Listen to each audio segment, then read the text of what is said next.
Thank you very much, Pat. Can you guys hear me? Yes. Everybody hear me okay? I appreciate the honor and opportunity to be here tonight. I thought I might be fishing tonight earlier this week, but this meeting came up, and I have had a chance, like many of you, to really dig into this project only in the last few days and weeks. So to start, I would like to just say there are some major health issues here, major. But even before that, I think there's some other important issues. We like to say that an educated patient is an empowered patient. I'm sure everybody in here has either been a patient or had a relative that's a patient at some point.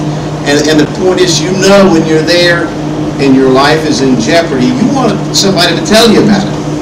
Education is the key. Now, the first red flag here is that this has been going on for 3 years, and there are significant controversial health issues involved in this, and it's been going on for 3 years without anybody talking about it, without any dialogue in the community that people are supposed to be embracing.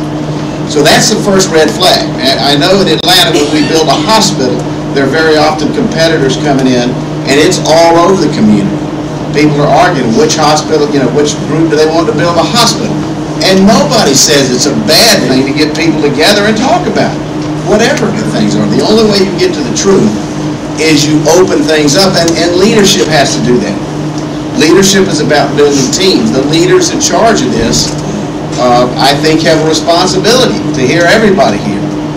I think we have to give everybody the benefit of the doubt. I've never met the people that are attempting to bring this in, and I think they deserve the benefit of the doubt because, as has been pointed out, they've heard one side of the story. We all know that when a corporation moves in a marketing situation, they generally do give one side of the story. That's American capitalism. But there are other sides, as was mentioned earlier. The PCB situation, 33 years plus, we've had cancer-causing substances in Lake Hartwell that never should have been there. But at the time, everybody thought this plant was fine. Everybody thought it was wonderful. It was just part of the progressive movement to bring industry into the county or into the area. Now, the interesting thing about Lake Hartwell is many of us live and work here, but there's also a big recreational component, so we bring millions of people in. So I think those of us sitting here have not only a responsibility to ourselves, our children, our grandchildren, but all of the people that are going to be coming in here using our services. This is a major thing. Again, something this big affecting everybody in here, as we'll see. It's something that debate should start initially. And the company, why doesn't the company, this company has said that they won't go to a community that doesn't want them. Why didn't the company say, well, let's bring this to the community right away? When you're bringing a wonderful service and product to the community, you don't hide it. You don't hide it for 3 years. Now, there's another issue here in our modern political system, in our public life. We have redefined things. So now chicken manure, a very toxic substance laced with some of the most virulent bacteria in the world, is now a biomass. Okay? That's like calling cancer a little collection of cells. Now, if we did that as doctors and didn't tell people what cancer was, we'd be in trouble because they wouldn't be able to know how to treat it. They wouldn't be able to take the treatments. Well, we can't use terms like biomass unless we define what that biomass is. I'm a biomass. You're a biomass. Chicken feces is a different type of biomass. And we know when we start talking about health, just the handling of that. Everybody's here read the reports about what can happen when things are contaminated with chicken feces. E. coli, it's a lethal bacteria. Salmonella is a lethal bacteria. Campylobacter can be lethal. I mean, you go on and on. Now, some of these have arsenic in them. Arsenic's a cancer causing in these feces. But the point is, this is not to disparage people that deal with chickens, because chickens are one of our best foods. It's one of the things that keeps us all healthy. But the point is, chicken feces, to bring this in from all over, unregulated places. We know how our farmers deal with the chicken feces. We don't know who's dealing with it when it comes in a big truck from somewhere else. I mean, there's some basic things that are wrong here. Do we want to be the chicken feces capital of the world. Just, I mean, you ask me something. There's some basic questions that when this proposal comes up, somebody should have asked and said, you know, I want to ask my neighbor. Do they want to know? But let's talk about what issues there are. Now, another definition that somebody alluded to, and it was well spoken before, that very articulate young lady that spoke first said, you know, what's this thing about a biological redistribution center? It's burning, it's using combustion, and it's burning chicken feces, and there are toxic substances in the air. Now, the reason they don't want to call it an incinerator, if you look up the word incinerator on websites, every group in the world is protesting those, because those are known to be one of the major toxic distribution points for people in the United States. So, you know, let's talk about the health issues. I obviously have an interest in cancer, but I'm interested in staying alive, and I'm interested in my kids, my grandkids, all of you staying alive.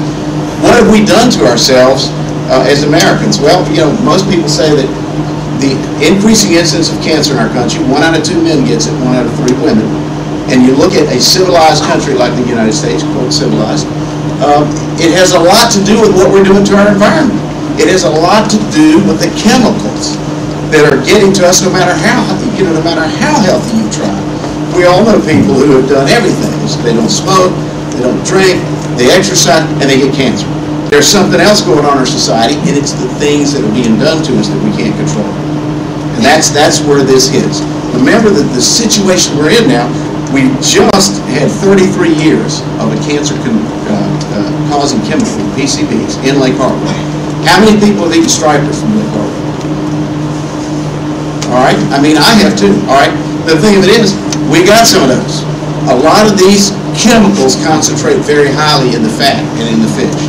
So that was something that was done in a time when everybody said for that plant, oh, this is fine, this is progress. Now we got the Gulf, which is a monster disaster. Monster disaster. Now, we also have an opportunity now to bring a chicken processor, incinerator, chicken feces incinerator, to bring some of those toxic feces and everything across state lines all over to us. And just collecting them here is toxic. Because who's going to say how they dispose of that? Where is that wastewater? You know, we're talking about bringing it to a lake. We're talking about putting it where it could get into a lake. We're talking about getting in the air. Now let's talk about the things that will happen when they start burning. When that tall chimney starts releasing particulate matter, how many people know somebody with asthma? And that's going to get worse. How many people have relatives who have bronchitis or lung disease? Or people who've just come home from the hospital after surgery and are having trouble. This is going to be out here. This is going to be now. This is something that we are going to bring in. This is not something that's here now. It's something we're going to invite in and call it progress. So we're going to, first thing we got to worry about is the particulate matter. It will affect everybody that has any asthma, that has any emphysema, that has any bronchitis. It can aggravate congestive heart failure. That alone is bad. All right, then the nitrous oxide that they say is going to come out. The sulfur dioxide, that's acid rain. That's what everybody in the world wants to get rid of. Now we're going to start making it. Now, you know, I do not believe that the people involved in the negotiations really want that. I don't think they want to make Hartwell the chicken feces capital of the world. I don't think they want to send an acid rain across it. I think they have been involved in trying to help the county and bring in business, and we all do. We all want business. But if we got a good business, people are going to be talking about that from the get-go.